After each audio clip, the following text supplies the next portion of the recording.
Well, welcome to the Sports Center. If I can get the internet to follow me along here. My name's Adam Paulisick. I've been in and around teaching Carnegie Mellon for over 12 years, which feels like a really long time to have it come out of my mouth. I started actually when Tepper wasn't even in this building. It was another building that's closer to like Posner, sort of the back end of it. And I've largely been teaching across Tepper, the Human Computer Interaction Institute, and now largely in the School of Computer Science, around things that relate to entrepreneurship. So I've never kind of been teaching kind of large corporate finance or optimization. I was sort of around kind of Jedi mind tricks, part of which we'll talk about today in terms of sales and marketing. I do a lot of work around designing for both the digital and the physical environment, especially when they slam together. And then currently I teach a lot around applied artificial intelligence. So how do you commercialize AI? How do you think about creating things? And at the end, I'll share a little bit about a class I run in the spring called AI Venture Studio. How I kind of got here today actually started all the way back here. And you'll see, now before this, you might glance at this kind of up and to the right funny icon. That's where I started in something called private equity. Anyone ever sort of experienced, interned, thought about financial services, specifically private equity?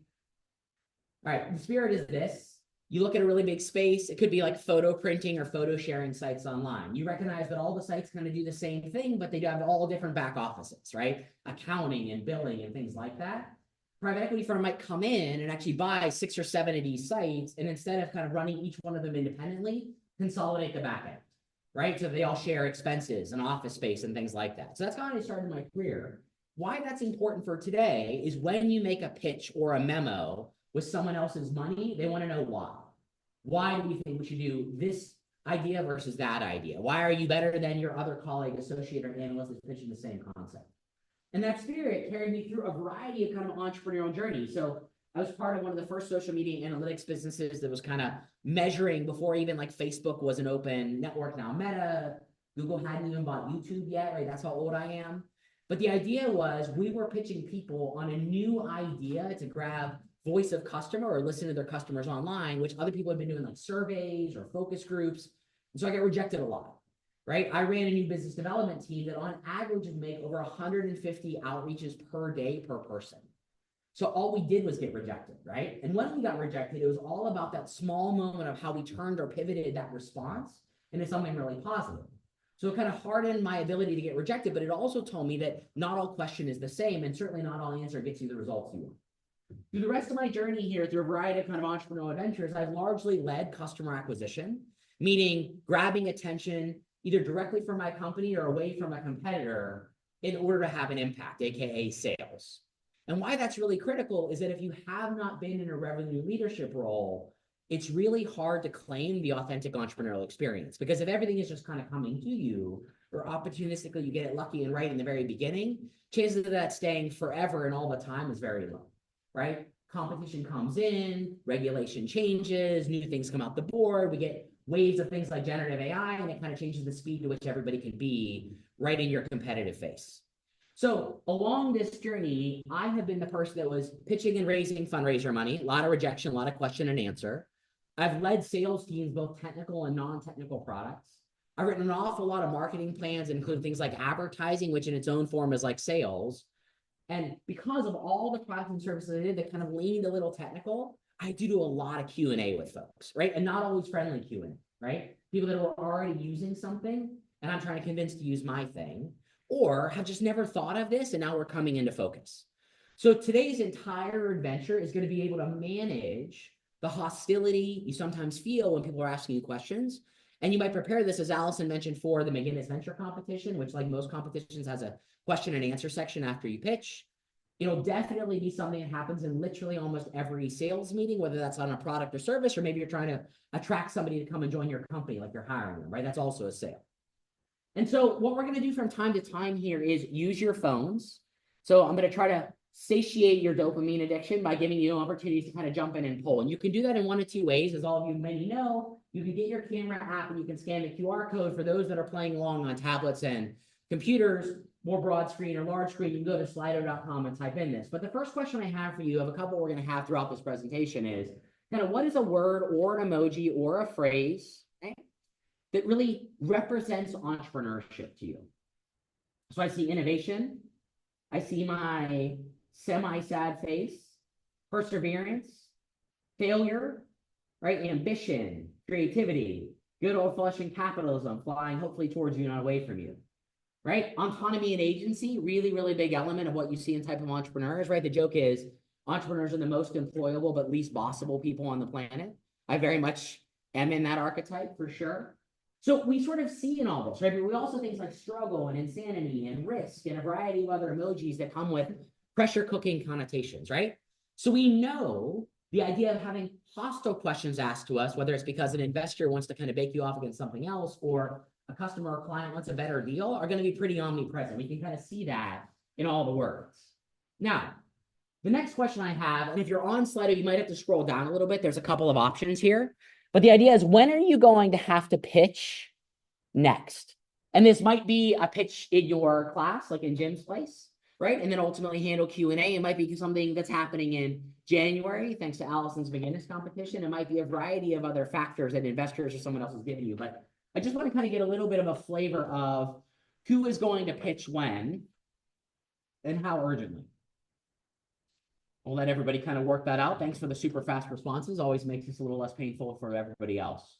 Okay, so for my friends online and those in the room, what we're seeing here is a little under half of you don't have necessarily a plan to pitch, but let me ask you a question. If you're going to ask someone out on a date and sort of negotiate on the idea of coming together, if you're going to get someone to be your roommate, if you're going to try to get someone in your group, class, project to do what you want, you are pitching, right? Sometimes you're pitching yourself, sometimes you're pitching a product or service, or maybe an experience or an idea. But does anyone feel they're not actually going to pitch someone something in the next, let's even say, 3 days? See, it turns out as human beings, being social as we are, right, you're always trying to get someone to align with your point of view. And especially in America, especially these days, we're definitely trying to bring alignment. So even if you didn't identify initially as someone who's pitching, I just ask you to reflect a little bit about if you actually are making a pitch. It just might not be on a stage or for a competition, but you're definitely trying to ethically persuade or influence someone about something in the next couple of days. And if they are another human being outside of AI, right, they're probably going to have a question or two about why you want them to do something or what it's going to look like, or even something as simple as a restaurant, like, hey, can they accommodate my dietary preferences or allergies? So it turns out we are going to manage a little bit of that Q&A. And so I just want everybody to kind of grok into this for a moment. That's kind of a deeply understandable moment here, really internalize that we talk an awful lot about first impressions in terms of ultimately entrepreneurship, but it's actually last impressions that are more powerful. And that may be a new concept to some, or it might be kind of an aha or a light bulb moment that's going off. But if you think about it, first impressions are the first moment in time, and oftentimes it is deeply, right, memorable. However, what you say last is right before someone takes an action about you.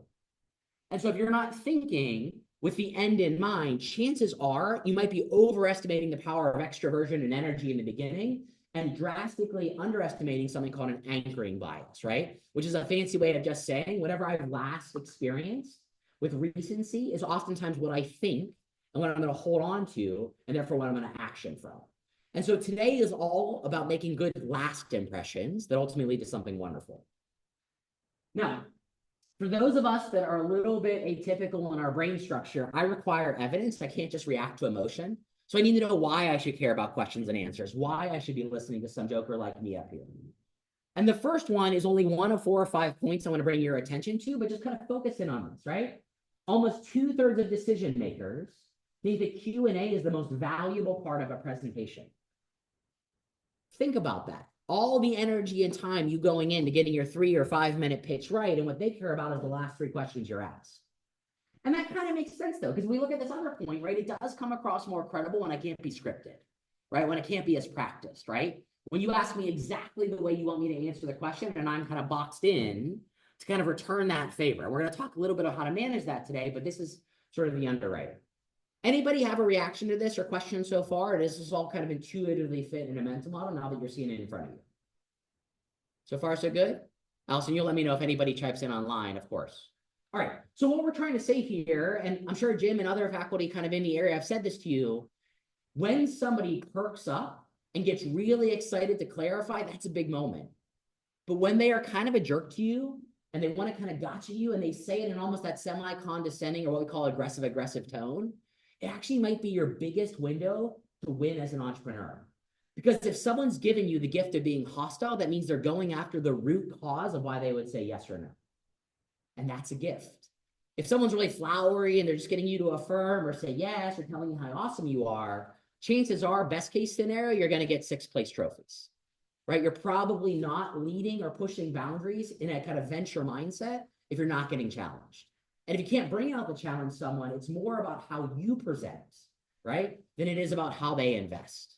And that's an important level of agency and kind of an owner's mindset we have to have. Okay, so let's set the stage a little bit, because this was a little abstract to me 10 years ago when someone first tried to explain why I should be better at Q&A, because I was like, no, you don't get it. I'm going to be great at presenting. And they're like, but probably not in answering questions.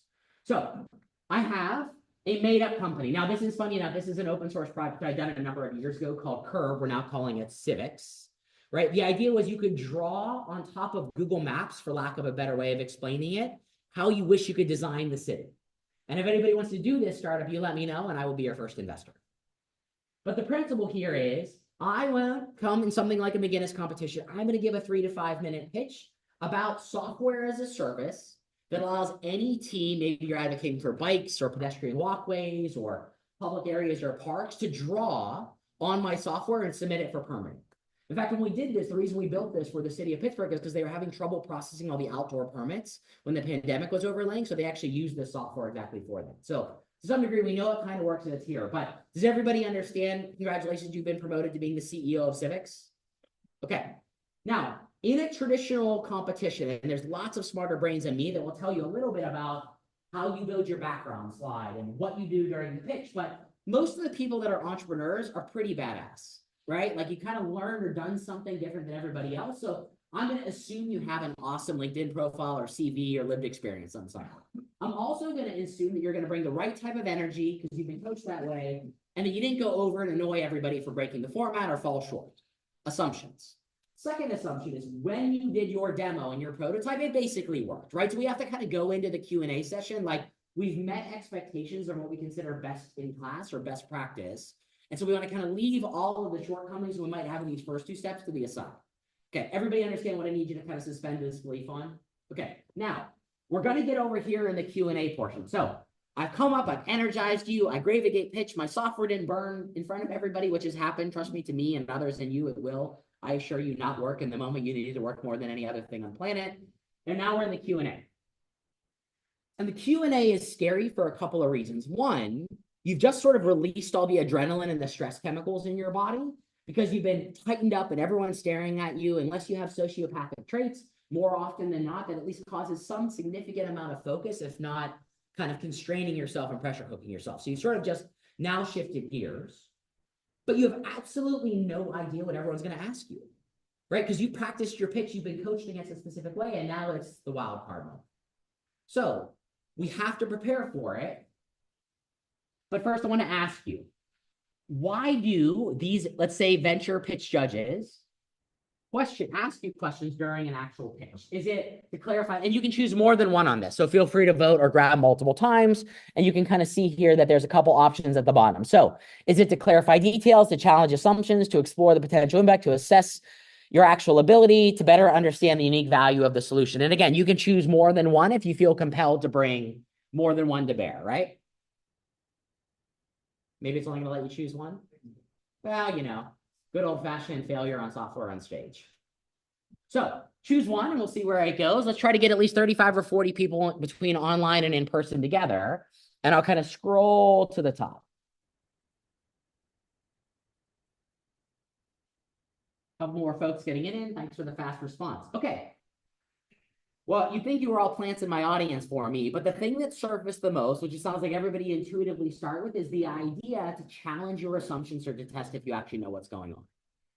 And to me, the word challenge and test do sort of align a little bit with hostility, right? Now, hopefully they do it in a kind way and they're not ignorant and vice versa, but the reality of it is they're not your friend, right?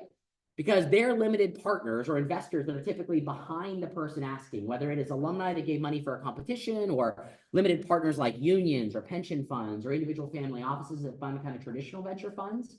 They want maximal returns. So they're not interested in you just feeling a certain way about someone. You really have to kind of be at the forefront, right? The other thing we're doing here, and I really like this being the number 2, is we're trying to figure out if you as a CEO are going to fall apart if you get pushed a little bit. If your fragility supersedes the quality of your presentation. Okay, same page still so far? Okay, let's get into the meat of it. Who here has actually pitched to a series of judges? Okay, does this look in your mind what the judges were? Okay, so the good news is, even though we sometimes think of dragons and weird kind of fantasy stuff in terms of judges, they really kind of come down to 3 buckets. I'm drastically oversimplifying here. And I'm going to talk a little bit about the good and bad of each of these judges, but I want you to be in the headspace because you are going to meet these very judges in the open when you pitch your projects, products, and services. So the first one might be a tenured judge, right? Really kind of been there, done that, actually does have a high level exposure to a lot. Now, the problem is they might be overly positive because they're just, gee gosh darn excited to be a pitch, right? They might have given a bunch of money to the organization, you know, whatever it is, but they're here and they're smart and they're credible, but they probably don't work in the absolute early stage of things at the kind of idea phase where oftentimes we're pitching a roundabout, right? And if they do, they kind of misremember or kind of rosy red glasses remember, right? What they were like 15, 20 years ago. Now, there's some good bones in that. There's some good North Stars, but the problem is they're not going to probably appreciate technical nuance, right? Which means they're going to be really good at asking you kind of strategy questions about how you're thinking about problems. They're probably not going to know if your tech is any good or not, right? And maybe that's fair because not all investors can obviously be experts in all forms of tech. This middle investor, if you're not familiar with a scout, it's someone who's on the lookout for great ideas on behalf of venture funds, or kind of a more junior role like an associate or even a principal, is actually going to be really, really good at understanding things like your financials or your business model. In fact, they might even have a background in a management consulting firm or a banking background, which makes them really, really hard to kind of get one by, and also really, really good at showing you where maybe your forecast is not going to quite line up. Or, hey, they found literally all of the competition running down the ways of Perplexity or ChatGPT or Gemini that you haven't maybe thought of yet. But they may not have lived experience as an operator, right? So sometimes their tone is a little bit passive aggressive, right? Because they inherently are like, why aren't you doing this? Why aren't you doing more? But that's also their job to ask you, why aren't you doing this and why aren't you having more, right? Because at some point, they got to make the case in what we think of more or less as a memo to partners or principals to get on board, right? To call that capital. This last judge is my least / favorite judge. Recent experience, exited stuff, but their head is sort of the size of this room, right? They feel like they've kind of run the gauntlet on the other side. Now, the good news here is they probably genuinely do have the most lived and recent experience of what you're about to run into on the fundraising landscape. They probably do have meaningful talent networks. They definitely have more autonomy and agency to cut their own checks, but they are a little hungry to be as important as you are because they're probably trying to readjust their identity on being on the other side of the table, right? They've been used to being the entrepreneur, which causes a little bit of friction. Okay. Is everybody on board with at least these 3 types of judges and characters? If you've been to a pitch competition, can you relate and say on behalf of me that these are a lot of the personalities? Some nods along the way, okay? If not, I assure you, you'll meet one or more of these fun-filled caricatures. Okay, so I'm going to walk you through a series of questions. If you are not taking notes and you want to actually recall this, this is my strong encouragement to take notes. If I'm staring at you right now and you're looking at your phone and you're not paying attention, this is that opportunity to kind of close your laptop or your phone if you feel like you can't hold out for 25 minutes at a time. Okay? If you do have something super important, I get it. Just roll outside so you're not tapping away on everybody else and causing everyone's dopamine receptors to freak out and be like, well, what is my phone doing? What is my watch beeping about? Okay, so we're going to do a couple of templates. First, we're going to talk about the style of question, how it might appear, and I've given some examples on behalf of my made-up startup civics. And then I'm going to talk to you about real Jedi mind tricks you could use to divert attention and gather momentum. These questions are not necessarily always appearing together.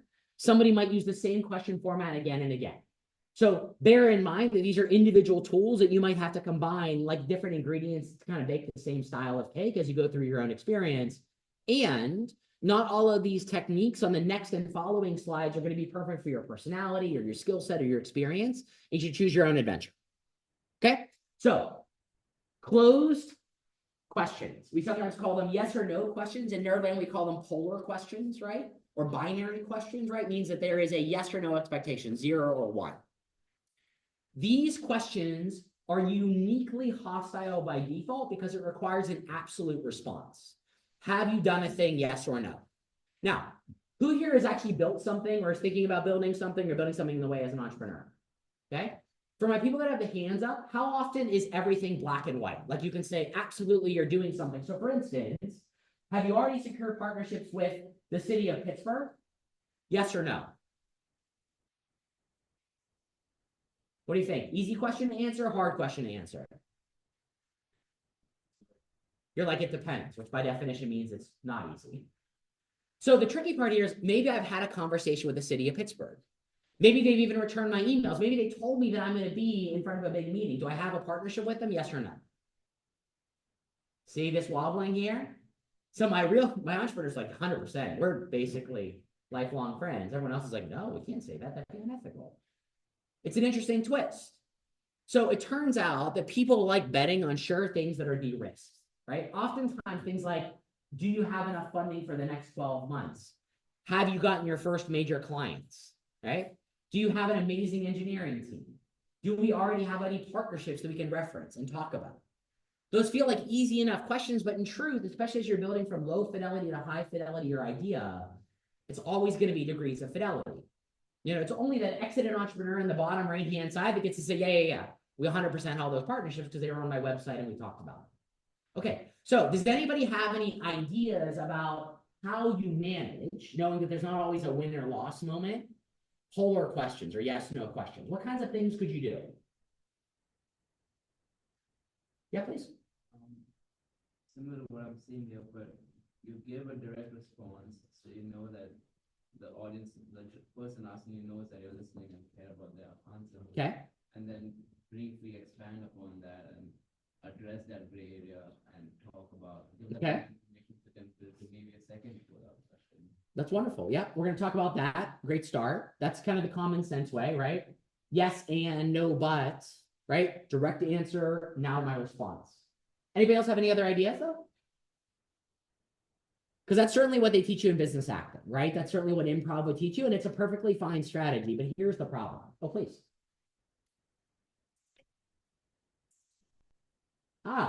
You're like a plant in my audience. So this first one, and again, these are not absolute rules. This is just me digging through all my notes in McGinnis about all the coaching that I've given over the years and actually how I would have done it or how I do it firsthand. But so we talked about the first one. You can expand, right, the nature of the yes or no. Yes, we have a partnership, and it's likely to get solidified in formal terms and being announced in the next 90 to 120 days. Okay? But you can also reframe, right? And so I've embedded some examples here. I'm sure Allison will distribute this to anyone who's here, or Jim can put it out, or we can register everybody. You can come and get office hours with me at the Sports Center, where I also live, like Shiv, most of the time. But you can redirect. So if someone says, hey, does civics currently solve the problem of doing outdoor permitting? Well, you'll notice that I'm going to say no, but it's actually not yet a no, it's a not yet, which is sort of like a yes in motion, right? You notice that I can reframe this, right? If somebody asks me, right, to really kind of hunker down, hey, can you expand this? Sure, I could, but would you like to hear about what we're handling similar challenges, right? Because I'm not actually going to say, no, I'm not handling this challenge. I'm going to say, oh, that sounds familiar. Can I tell you a little bit about what we are doing? Right, on the bottom right-hand side, partial agreement is a bit of a weasel answer, if I'm being honest, but it's something that you might have to do depending on the technical complexity of your product or service, right? So you can say something along the lines of, hey, it's early days, but, right, we see a pattern or a direction in that way. And of course, my last one here is this is sort of what I lovingly call the deny and counter accuse strategy, right? It's when you can say things like, hey, could you clarify what specific aspects you'd like more information on? Hey, do you have a partnership? Yes or no? Oh, it's a little unclear about what you're asking. Can you go a step further? Now, the risk in this last one, which is why it's at the bottom, is that people will get spicy if they felt like they were really articulate. And if you have the wrong reward system or archetype on the other side, they will react in a very insecure way and they will throw this all off them. So you have to be real careful, please. You find in reframing that people be like, well, that's not what I asked. So reframing should sound and your body language would feel like you are building additively on and you are scaffolding from a logic point, which simply just making their idea bigger. Reframing is not shrinking their idea into a more controllable box. So if you are reframing, even though that sounds by definition like you're doing it, you're actually drawing the frame way broader and asking if this is where they are going, meaning you're kind of giving them credit for thinking bigger than their question was. Going back to that reframing aspect, maybe, and you did give a little bit of clarification on my last response, but maybe I see it a bit differently because I could see someone thinking that's a little bit insulting if you try to change what I'm asking you. Well, first off, you're right. Let's just start with the fact that your instincts are correct, like, because it's subjective, especially if I have a medical device company and it's like you're a doctor, right? And I am a PhD in bioengineering or whatever the case is, right? And I'm like, hey, this cochlear ear implant is going to be a certain way. And you're like, no. Right. And I'm like, well, have you thought about it in this bigger sense? And they're like, doesn't matter. You're wrong. And this is going to cause harm. Like, there's no winning that conversation. So we should never, never, never reframe someone who either thinks or is a world-class expert on the genre, the category, the theme, or the topic that's really big. Right. The only opportunity you have, even in that moment, is if you are really deep, like you did your PhD on like this one thing, ears and hearing and whatnot, like then you have a little bit of ground. Yeah, but I want to back up and say, yeah, you probably are more right than not right on this one, and it may not be a tactic given the expertise. But if someone's one of these generalist investors, right, that's trying to play an expert on TV, you're actually doing them a favor more than they know, because if you actually know a bunch of the 3-letter and 4-letter acronyms or the scientific terminology, they're actually going to welcome that because, yeah, that was the big thing I was going to do. Yeah, please. In light of what Mr. Entrepreneur over there said, maintaining respect by answering the question, the way that you wrote the reframing is really critical because you actually ask for permission to reframe. That's right. So it's not just that you're not answering the question, you're saying, is it okay if I answer your question in a slightly different way, giving them the chance to say, no, I would like the answer to my question. So you're kind of giving it in two different sides. If they say, sure, answer it that way, then it still goes forward all good. So sure. It's great that you, can I and would you, is it okay if I answer your question a little bit differently? Yeah, and in fact, admittedly, it's called a performative permission ask, right? Meaning I am giving permission, but candidly, I'm going to use everything in my energy to telegraph you to a yes. But the base psychology doesn't change, right? Hey, you're either opting in or you're not opting into this next 30 seconds. I'd really like to make you look like an all-star. Okay, let's keep on moving because I'm happy to stick around after specific question types, but I want you to kind of get a big range of what you could potentially work with. Okay, this is my wizard. You've seen one of these in every fantasy film. Like there's someone who props up out of nowhere and is like, we're about to go on a big journey. And you're like, why? And they're like, because I want to. So this is my wizard. He's going to help us think about open-ended questions. Now, open-ended questions by definition do not have as much structure, especially absolute structure like yes and no, binary questions, right? It's all about being bigger. Now, what makes these questions hostile? Why does somebody in a hostile way ask you an open-ended question? Because by definition, it sounds like they just want to hear what you're thinking. Please. They want product, or they think the product should go a certain way, and you have the way that you have planned out. That's exactly right. And they use a lot of language that is big in meaning, but generic. Impact, important, innovative, right? These are not words that are absolutely deterministic to what anybody means, right? They're subjective. So they'll say, hey, what is the most impactful way to do this? Why is this so important right now, given all the other things that we have? And just like was already highlighted, depending if you're an engineer, they might gotcha you on some sort of nuanced detail. If you're too abstract or a business thinker, it might sound too much like buzzword bingo. And you might actually kind of find yourself in a failure position, even though it started with strength. And so you can see my little answer on the bottom, right? What is the most impactful way civics could improve urban planning? Well, we're going to make urban planning accessible by letting communities visualize change in real time from traffic improvements to green spaces. Now, what if somebody assumes that traffic data is really hard to get, or they have zero interest in improving green spaces for whatever reason? That's where you get in a little bit of a sticky wicket with open-ended questions, because it's not the totality of the answer that you're being evaluated on. It's any examples or rich detail that you provide during the answer.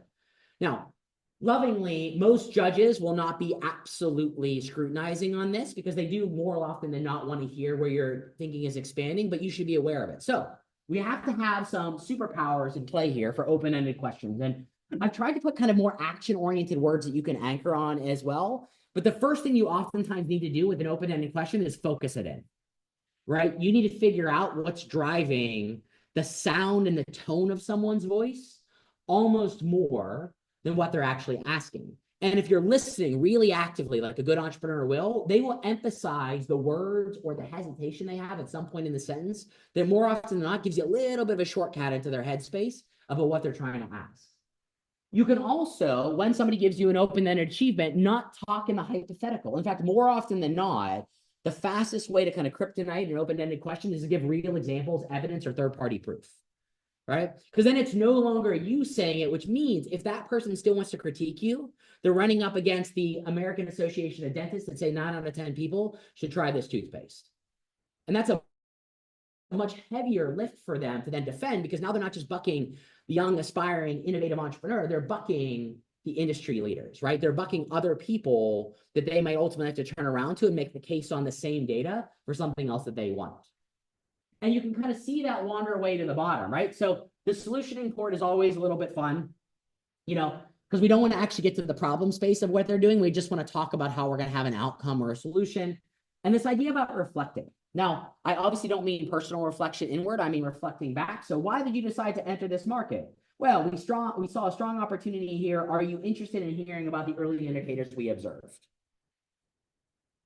That's a really, really tough thing for a judge to say no to. And now what you've done is you've pivoted out of the entire universe of ways that you can accidentally stumble on yourself. And you've really refocused it and reflected it back in a targeted way, because you're only going to talk about the exciting, successful early indicators you have. And now you've pushed yourself out of what could be the 80% of the narrative that they wanted you to talk about so they could gotcha you, and you're focusing on just the stuff that's with positive traction and momentum. Okay, still making sense? Good? All right.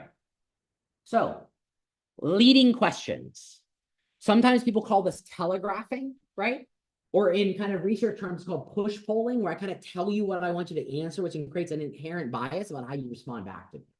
Okay? Leading questions can come in lots of forms, right? Seems like it would be popular, right? So they're pointing you towards a conclusion, and they're adding a positive affinity to it or association with it. So it's not just about going to a location, it's implying that if you don't go to this location, you're doing a terrible job, or there's something wrong, or there's friction here, right? Which is why leading questions can be so tough, and you get a lot of them from judges because they're in a position of implied authority, right?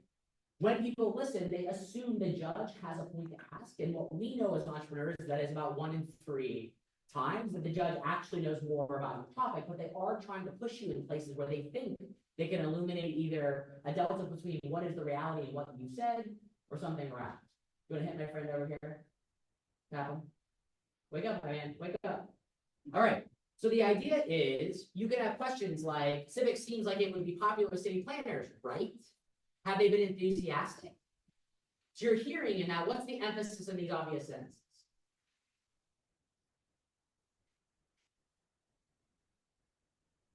What am I trying to push you towards? What am I looking for agreement on or alignment on at the top? Yeah. That's right. And they back you up passively or in an excited manner. Right? It's a heck yes or it's a no thank you. And that's largely what investors are asking, right? So when we get to these kind of leading questions, it's like, hey, do we really have traction here? Is there really founder problem fit?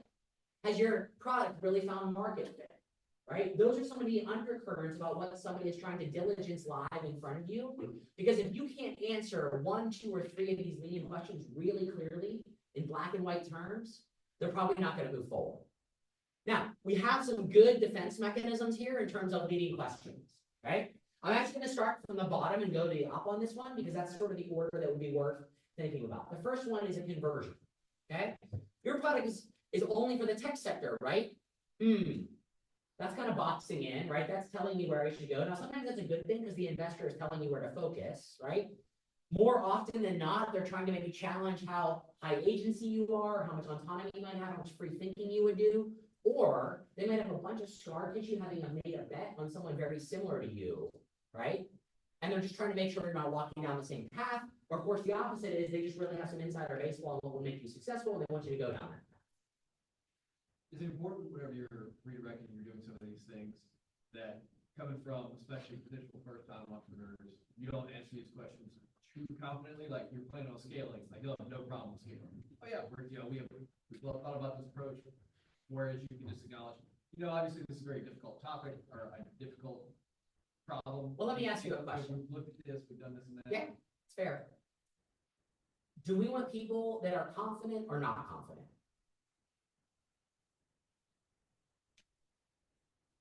The fact you're hesitating gives me pause by your entrepreneurial journey. You want confidence.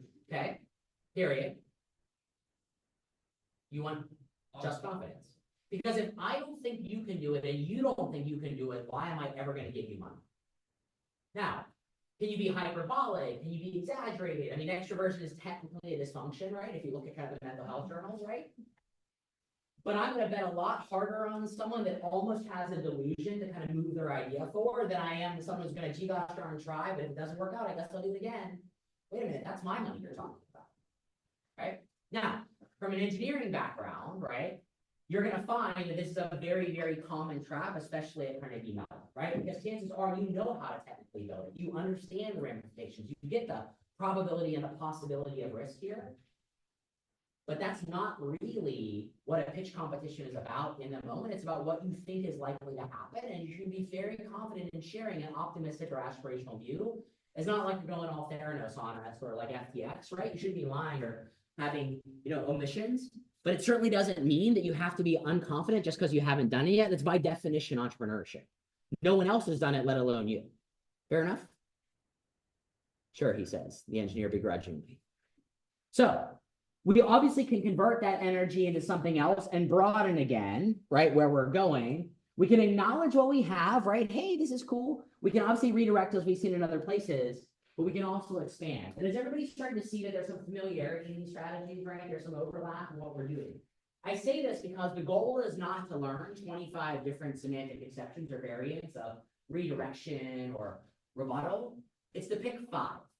So if you're looking for a quantified outcome of this talk, it's like pick 5 things to get good at. If you can get good at 5 strategies, I promise you it's better to be great at 5 strategies than it is to be mediocre at 20. Okay? They may not always fit perfectly, but they will maximally fit better than you taking a guess or doing something kind of limping into the conversation. Okay. Any questions about leading? All right. So, clarifying questions. Now, this is thought of as the most common type of question in a judge panel or a pitch panel. But more often than not, people are not just asking you to repeat yourself, they have intention. So I put this up here because it's going to sound like a lot of the questions, but in all honesty, even though it feels a little ironic or paradoxical, right, it's not the type of thing that most judges are going to do because they're not going to try to double click on your technology live after a 5-minute pitch. Right? They're not going to try to answer your defensibility in a patent or a novel approach in the first 30 seconds of getting to know you. They're probably going to be more about value creation or the DNA of the team or the size of the market and kind of big things like that. But it is going to happen, right? So you see my example. Hey, when you say civic support citizen engagement, do you mean it's interactive or public use, or is it more for professionals? Why is this person trying to clarify? What's the point of their hostility, if you allow me to kind of frame it that way? By the way, this is one of those good moments if you find yourself like bored and things like this and you want to like practice, being in front of a group or developing your presence, always welcome. So what are they trying to get out of this question? Best guess, please. To understand the technology of building, clarify a concept that giving them 5 minutes to address is creating a break in their. If they're trying to create a story in their mind, there's something they said that's creating a break in that story, so they're trying to fill in that gap by asking a question. Okay, so maybe they misheard you or they didn't hear it close enough. What else? Back to the scope of technology. It's not meant for public use. Excellent build. What else? Same idea? See if you know, like, your target demographic and the differences between the options. Or even that there are options, right? Professionals versus residents. Helping us kind of build on that. How Great. advanced is this software? Is it something that's user friendly for everyone, or is it just specifically for experts? Seeing how versatile the software can be. Excellent. Really good job stitching this together. Great intuition given the 10 seconds we let everybody think about this idea. In this case, it's exactly what you're all thinking of, right? So first off, it's no surprise that a lot of underutilized or underserved communities do not have an active voice at the table when big things like city design is happening, right? It oftentimes comes from the top down. Who's holding the checkbook? That's developers. That's a lot of the times who kind of steamrolls community involvement. The second thing is that there are city planners and lots of like certified engineers that do have to sign off on code and depth of sidewalks and things like that. And that's a professional audience, but they don't require those people until the community is bought in. Make sense? So just remember that oftentimes when someone is clarifying, take note of all these great kind of suggestions in here. It's like, oh, were they trying to illuminate something that maybe wasn't clear? Are they trying to make sure that I'm prioritizing the right stakeholder group, right? Are they trying to make sure that my technology scales to the right direction in the segment and just doesn't meet minimum during this pilot period? And clarifying questions have a variety of different tactics you can use. There's a couple of new action-oriented words on here. The first one is appreciate. Because if someone is clarifying and they actually agree with you, please do not inject cognitive load into the answer. Yes, that is awesome. Thank you for asking it. That really makes the point much clearer to the rest of everyone. Right? So in a rare moment, this can be violent agreement, right? Or amplification of what somebody asks, right? Especially if they are credible and they're doing the work for you, right? In this moment of clarifying, some people picked up on this in polar questions or binary questions. You are not allowed to wander on these questions. This is not an invitation to have a small sonnet to your judges, right? This is about getting to the point. Adding context, I think, is a concept we've covered here more or less, right? But you can see how I'm sort of emphasizing and sort of changing vocabulary in this to go from timeline to deadlines, right? So it's a little bit of what we call currency conversion, right? If someone's like, hey, how does this mess with your timeline? Well, timelines don't matter. Timeline is forever. There's no meaningful implication. I might say things like, these are my deadlines, or my roadmap has milestones like X, Y, and Z, right? And it's moving everybody into my active language that I want to talk about and moving away from yours. So we don't anchor on the words and the vocabulary if they're not relevant to me, my building, my experience, or my industry. And then this last point or two about reinforcement. When you say scalability, are we talking tech or team? Oh, we're focused on tech scalability, right? So we're actually going back and picking half of the sentence or half of the clarification. And it's kind of like saying yes, but if someone gives you a multiple choice, you can't say yes or no. You actually have to pick the part that you're in agreement with. Does that make sense so far? Please. How many seconds would you suggest for the answer the question for the judge, for the first question? Second is, can you do both the finishing and the Yes, yes, and yes. So generally speaking, things like clarifying questions or yes/no questions are brevity focused because somebody looked for validation or invalidation of what your idea is, plus or minus your Jedi mind tricks, okay? When I get a clarifying question, if you feel like you have the space and the tension and it's already winning, there's no problem in saying, yeah, that was awesome. Does that answer what I gave you? But when you say, does that answer what I gave you? You're now asking for re-critique. You're reopening the door to say, well, maybe that wasn't good enough. And that, unfortunately, that judge is going to feel the need to be performative, right? And she, he, or they is going to come up with another question. And they're also not going to do it as flowery if they were positive, because now they feel like they're repeating themselves in front of a large audience of their peers. Make sense? Okay. Probing questions. Probing questions can come in a lot of different formats, right? You know, you can think like poke, poke, poke in its nature, but they can be something called like recall and process or a variety of other kind of formats are all probing in nature. You can kind of see how I pulled this together, but I think the question kind of makes it clear. What features of civics make it particularly effective for city improvement compared to other mapping tools? And you give a response, and then what would happen after this is like, yeah, but can you say more about that? And you'd say more, and they say, yeah, but can you say more about that, right?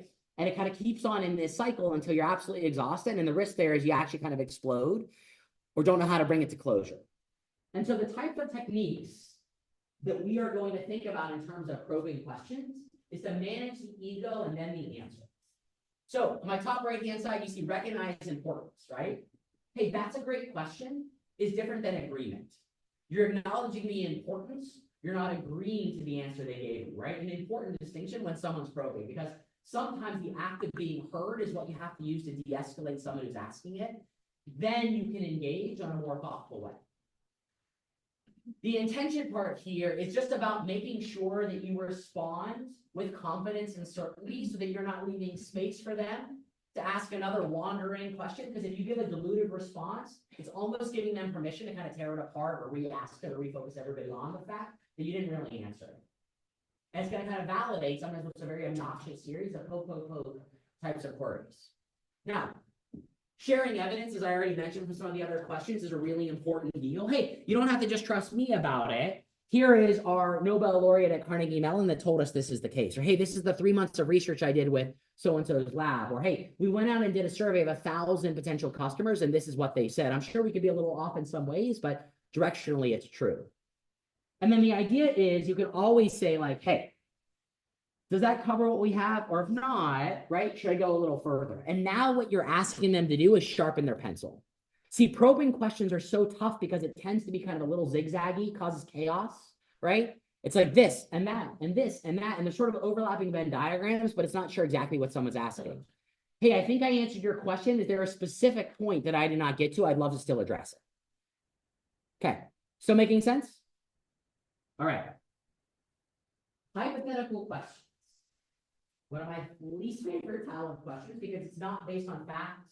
And if you have a brain like mine, you like using evidence, right? You like being deterministic. You like using confidence and assertion to kind of get your point. So questions are scenario based. I bolded the important phrase here to kind of give you an idea. Different than a recall and process question, it doesn't require previous experience in the topic. So this is where it gets wild because the investor may not know what they're even looking for, and you may not have ever seen it. And the physics between those two questions and answers can be really tough because no one really knows exactly what you're talking about. So if you look at my response down here, if a major city adopted civics tomorrow, what impact could it have on the planning process? How could you possibly know that? You don't know what the major city is. You don't know what adoption looks like. You don't even know, in this case, right, what impact means to this person. So 3 simple rules, right? On behalf of all entrepreneurs that have been aggressive in their question. You can say, that's a really cool thing. Let's explore it together. What you're doing there is you're pulling, right, both of you into the co-authorship seat. So no longer can they request upon you with authority, right? They have to be in the hot seat with you, right? The second piece is you can ground them, right? You know, so if someone says, hey, what if I did this to you, like doubling your budget overnight? Cool, what will we do? Well, we scale marketing efforts in tech as we've seen these areas drive ROI. So I'm not answering specifically, but I'm telling you that I'm evidence-based and accountable to an outcome, not an effort, right? Removes emotion and brings certainty that even if I don't know the metrics, I know that you want me to stay and have metrics. And this last point is, of course, just to clarify, right? Are you referring to revenue growth? Yes, I am specifically referring to revenue growth. In some cases, as sad as this is, it's better to be certain and fast and sort of see where it comes next, even if you're not fully answering someone's question in a hypothetical, because what you don't want to do is build a whole bunch of like choose your own adventure chapters, right? That no one even knows or prepared for, because eventually you might get the first one right as a really capable CEO, founder, entrepreneur. You're definitely not going to get all of the scenarios that build further and further from your core business. Same page? All right. Loaded questions are stuff that we get. It's easy to kind of end on a high note here or a low note, depending on how you're doing it.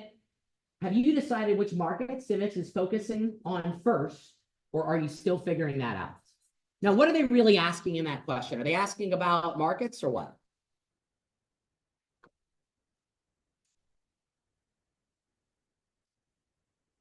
Yeah. That's right. I mean, there might be a question here of like, are you actually operating and driving this bus in a direction we can all agree on, right? Or are we still figuring out? For the record, not always a bad thing to say you don't know, right? In early stage venture, more often than not, you have a very strong opinion or hypothesis, but it's very loosely held as the expression goes. All right, so we can co-create together. Hey, that's an interesting point. Let's break it down and see what insights we can both take away. Get on my bus, or you're no longer going to judge me. Normalize. Hey, good question. We often get asked that, right? Hey, take away all the sizzle and celebrity of someone thinking they really got you. Bring it down to a localized level, right? Take the holy cow, it's coming moment out of their sales. This idea about expanding or bringing closure are kind of complementary techniques. We can expand beyond what they have. We can also wrap it all up in a single answer, sort of intentionally close off where we're trying to take somebody. And this last point is really simple, right? Hey, that's a valuable consideration, and it's something we've thought about as well. Cool. We'll definitely think about it and let you know, maybe never. Okay? All right, so as we kind of get into our kind of last 5 minutes, I mean, this is obviously rapid fire, and I'm intentionally going through slides with hopes of you being able to walk away and print them or put them in some mythical digital filing box in your own kind of laptop or Google Drive. But it'd be wonderful to hear either by scanning this QR code or going to slido.com, typing in 8747482, right? What's your big aha after today? And this is something we encourage a lot of the Sports Center, which is to think slow, right? Everybody has a reptile brain that reflexively comes back and says, yes, yes, yes, yes, yes. But I want you to think a little deeper about what you would recommend to a friend that wasn't here, what you would tell a project or a startup team that you're working with about today. Sort of what would you think in terms of carrying this forward? What's the lesson? What's the concept? What's the words? Adapt, have conviction, showing confidence. Someone's been answering clarifying questions wrong. The opportunity to be direct and reframe. Confidence is key again. I like concision and brevity. Now I think my word cloud is breaking thanks to all the wonderful responses. But I hope everybody will take some time to reflect a little bit about what small things you can take out of this, right? If you listen to a podcast, you read an article, you listen to a lecture, you try to take away what? Few things, 2 to 3 major things out of every lecture, book, podcast. That's what today is about. It's not important that you know all the words and all the question types I gave. It's not important that you remember all my verbs. It is important that you write down 5 methods you just try to get a little better at, so when you are persuading and influencing somebody, whether it's at the end of a judgy panel, right? Or in your day-to-day life, you have tools to direct your own happiness, your own mental health, and your own success in a specific way, as opposed to a passive way. And that's what we're trying to make sure you walk away with here from Swartz, right? There's no right or wrong. Everyone's here going to have a different predisposition in psychology, skill set, and otherwise. But you do have to have consistent tools to use, or else you're never going to know if you could repeat that success in the future. Or you're never going to know if someone's going to gotcha you in your next pitch. So my last point of thing here before we open it up for Q&A, for those that are online and today, is if you liked my quirky personality and my eccentricity and all these other things, we have a class now, thanks to some of your colleagues in undergrad and grad last year, that's now open to the entire campus, anchored under the inspiration of the Sports Center, called AI Venture Studio. It is myself and one other very seasoned entrepreneur and investor named Sean Amorati that teach it. If you're here in Jim's class, you can certainly ask him about Sean. He's known us both for over a decade. But if you are interested in creating space on your schedule to start a company, not learn about how people start companies, or not learn about research, not learn about stuff, but do the actual work, this is a really, really good Halo course, something called a studio course that we do. You have to commit to us for a fun-filled weekend in the beginning. After that, it's studio on Friday, which means it's not mandatory attendance as long as you're communicating about your progress. But if you're seriously thinking about trying or putting a team together, please consider, it's an application-only class.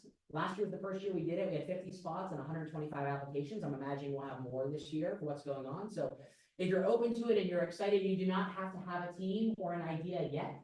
In fact, the first weekend is largely about forming those if you're not lucky enough to already have something coming in. So we'll send this deck around. If not, you can see the bit.ly link at the bottom. You're always welcome to go to or find our Scotty and let him come to the Google form that allows you to kind of weigh in. You're welcome to share this with anyone as long as they are somehow affiliated with CNU and an active status. So this was our adventure today with 2 minutes to spare. If you're in this room and you are undergrad and you are looking to build your network, this QR code is the fastest way to get a hold of the 7,000 plus people that follow. If you find yourself in a place where you have genuine questions or timely questions, please get in touch. You know, I teach it mostly in the evenings now because I also am an active builder now, spitting out some research I did at Carnegie Mellon about agents like agentic AI.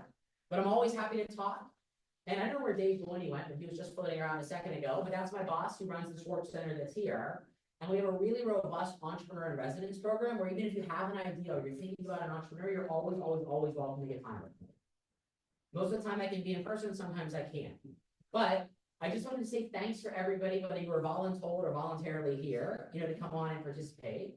It means a lot to us that you're trying, right? A big part of Carnegie Mellon's energy is about entrepreneurship. We're number 3 in the country in terms of program and faculty here. So everybody here should be proud and excited to participate in that. And remember that it's not just high tech, high growth. There's really, really capable entrepreneurs in residence who do like family and Main Street business, corporate innovation. If you decided for whatever reason you want to be inside of an organization to have an entrepreneurial spirit. And we also have something called entrepreneurship through acquisition, which is things like franchises and search funds and some of that private equity work that I was talking about in the beginning. So please don't feel if you are not overly technical or you don't have an ideal yet, you can't engage. All you have to do is a qualified will and an active set of interest and time available to pursue entrepreneurship, and you're welcome in the Sports Center. So unless Allison has anything else, just give yourself a big round of applause for bringing out together today. And it sounds like you have to go, but I'm happy to stick around for a few minutes on Q&A. I don't know if Allison, if anybody had anything online. Anybody want to ask any heckling questions? Yeah. Okay, I just have a question about, not heckling though. I appreciate that. so I guess it's kind of like my mindset. I'm always like the person that like, I don't want to be pessimistic, but I always like to see the negative part of it. So with all these skills you've taught us. Yep. How can it sometimes come off as manipulative, like the way you. 100%. Way and stuff, like, and how can you kind of Yes. get away from that? Yeah, well, as a professor that's been teaching Jedi mind tricks for like decades, you can imagine the ground rules I have with like people around me, like both the people, like my wife and my family and my kids and everybody else. Like I have to consciously not inception folks to get what I want, because you at some point don't even realize you're doing it. So the easiest way to do it is to practice. I know that sounds obvious in hindsight, but most of the time there's two styles of answer I give. One is me pushing you in a direction. The other one is authentically trying to answer and invite you in to co-create. It sounds like you want to be good at the first one. You don't actually, because eventually that will run out of steam in the hallucination and you will like snap the investor out of it mid-flow and they'll be pissed. So it's better to get co-creation. And so that's the kind of skill we teach is, hey, use these exercises, these questions to align your psychology, your attitude, the space that you're in, get good vibes, and then explore more authentically the information. Do not use these as ways to kind of like have Jedi mind tricks and push and pull people around. There's no long-term success in that. Eventually you won't have the energy, the style, or the skills, not that you should ever manipulate, but especially more advanced thinkers to manipulate outside of like a pitch setting. Make sense? Yeah. Other questions? You said prepare or become great at 5 strategies or tools. I'm trying to understand what are we choosing the 5 from? Because you gave us 7 types of questions and a few techniques to answer those. Yeah, so the techniques are what I use most commonly with the question type that I listed it with, but any technique can almost be used with any question that comes in. So the 5 results to not the question types, but any of the 20 or so action-oriented verb techniques you want to have. And if you can do things like reframe, you can do it with any question. If you can do things like redirect, you can do it with any question type. But what you'll notice is that some of the things are easier to come to you, and you should ask somebody else. So if I'm an engineer, I oftentimes do a lot of reframing because I want to basically like surround somebody in my thinking. That is oftentimes not effective if you're dealing with judges that are non-technical or business leaning. How do you find, especially with open-ended questions, can some of them be gotchas regarding, we talked about scaling, any type of implementation? Sometimes an entrepreneur, sometimes a person will be there. For example, you sold to consulting, BCG, much of this largely ideas heavy, generally not much into the execution. Whereas, for example, in the defense sector, it's 97% ideas, right? Okay. There's like 1 or 2 executors, and entrepreneurs who may have been there be like, I'm asking you this question because I know you haven't got to that stage yet, and if you haven't even thought about this, you're dead in the water. Like, Okay, so what's the question you want us to kind of so respond things to? like that, those open-ended questions where we kind of talk about like, I identify that's difficult. Well, give me an actual question so we can kind of play it live. Have you thought about government procurement as it relates to civics and various stakeholders? You know, not as much as we like. Do you have an expert point of view where we should start?